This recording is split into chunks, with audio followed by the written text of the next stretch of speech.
for Donald Trump. Yeah. Then you go to the block of where we are here, and then, okay, maybe now you have a few hundred people, Right. maybe you get a 90-10. Now Right. you go to a few thousand people because you have a generally closer sampling to that of society at large. You end up with an 80-20. If you get into the many thousands, hundreds of thousands, that's where you get something more representative of the American public. Could be 50-50, could be 60-40. It would be considered a blowout in almost any precinct at a 70-30, including San Francisco. Okay?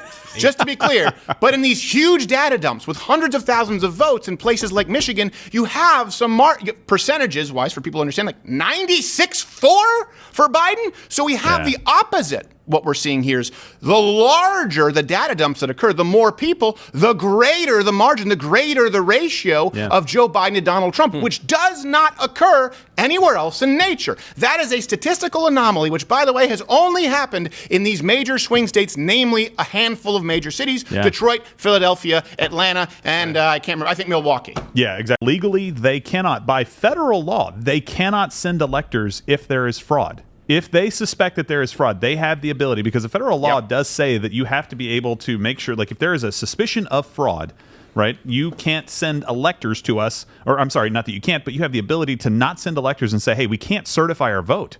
We can't tell you who won because you guys cheated, and then you shuffled the papers around so we couldn't figure it out. So now you don't get those electoral votes. They just disappear from the map. And so this is what Clear about something. Affidavits are considered admissible, correct? Most of the time, you have to evaluate the statements, but yes. Yes, you have to evaluate the statements. Statistical evidence is admissible. By an expert, correct. By an expert, correct. Now, in tandem, when you have affidavits from people saying, hold on a second, we were sent away because they said that a pipe burst, and turns out that it didn't, and there were all these vote dumps that don't make sense. And then you have an expert analysis say, hold on, there are these vote dumps that actually have never occurred anywhere in nature in a normal election. In tandem, that is serious evidence. We don't just have affidavits, and we don't just have circumstantial evidence. There are affidavits which can be corroborated by statistical anomalies as well as potentially videographic evidence. So this is pretty big. So let's go here. There were 289,000 more ballots that were processed. This is in the Michigan brief that you can read. In 4 precincts or townships, over what the capacity allows.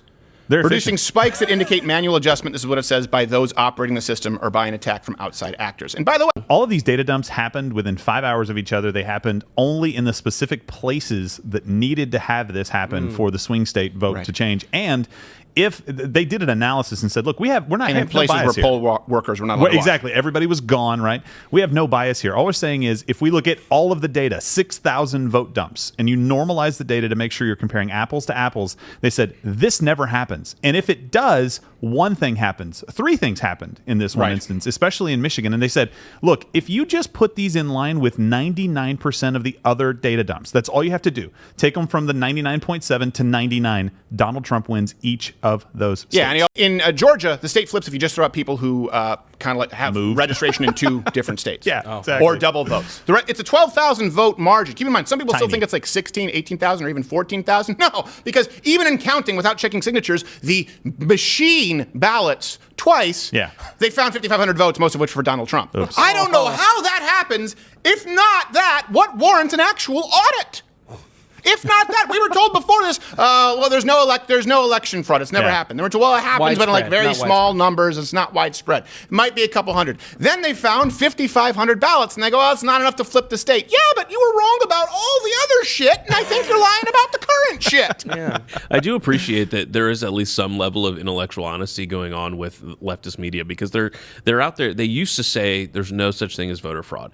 Then they stepped back and they were like, well, there's no widespread. There's no substantial widespread. But here's the thing: it doesn't have to be widespread and substantial. No. You don't have to, commit voter fraud in California and Oregon and Montana and Utah and Massachusetts. You only have to find a couple of districts. You only have to do a couple of things in a couple of precincts. Now, that's not the way you do it if you're really going to do a good job of hiding it, because this is the statistical analysis. Now, here's one thing I think will be interesting as we move forward. People are going, what's the next step? When you get into this evidence, you start going, okay, let's compare a 96-4 in these jurisdictions and these dumps to even the most liberal Democrat Biden-friendly jurisdictions that use the same software. And if you don't see those same dumps, or let's even compare them to the liberal, most pro-Biden counties that you could imagine, mail-in ballots, but by hand. Let's see if you find a 96.4. Let's see if you find a 92.8 consistently. You know what you find in San Francisco? All the analysis that we've done don't really require you to say, trust me about a